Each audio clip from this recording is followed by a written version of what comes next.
Nous passons maintenant la parole à Madame Guillaume pour 2 minutes. Merci Madame la Présidente. Je souhaite tout d'abord insister sur 2 considérations qui me paraissent importantes de rappeler en préambule. Nous ne sommes pas hostiles au PNR en général et plus largement la lutte contre le terrorisme reste une de nos préoccupations majeures. Ce préalable étant posé, si l'on peut convenir du fait qu'un compromis reste un résultat de concessions de part et d'autre, qu'il est donc imparfait, il ne devrait toutefois pas se faire aux dépens d'une partie. Or ici, l'impression qui domine est que du côté de la Commission européenne, le compte n'y est pas.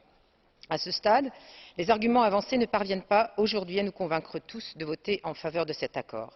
Si des progrès ont été obtenus, ils demeurent largement insuffisants et ne lèvent en aucun cas les préoccupations exprimées en mai et novembre 2010 par ce même Parlement. Non-respect des principes de nécessité et proportionnalité, finalité insuffisamment précise, durée de rétention excessive, champ d'application trop large, recours judiciaire limité, bref, la liste des réserves qu'on peut adresser est très longue. Cette situation est regrettable, car cet accord devait être l'occasion de faire prévaloir de hauts standards de protection des données propres à l'Union européenne.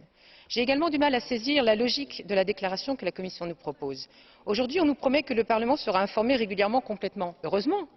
On nous dit aussi que si le Parlement repère des déficiences à cet accord et demande sa suspension, la Commission s'engage à considérer sa demande avec la plus grande attention. Heureusement encore. Mais il me semble donc paradoxal de nous marteler depuis plusieurs mois que l'accord n'est pas négociable pour ensuite nous assurer que la Commission le pourra. C'est un pari bien incertain. Je voterai contre cet accord. Merci Madame Guillaume. La parole est à Monsieur Coelho. 2 minutes.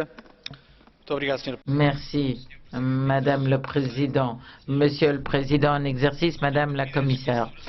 Il est clair qu'un accord entre l'Union européenne et les États-Unis sur les données PNR est la meilleure solution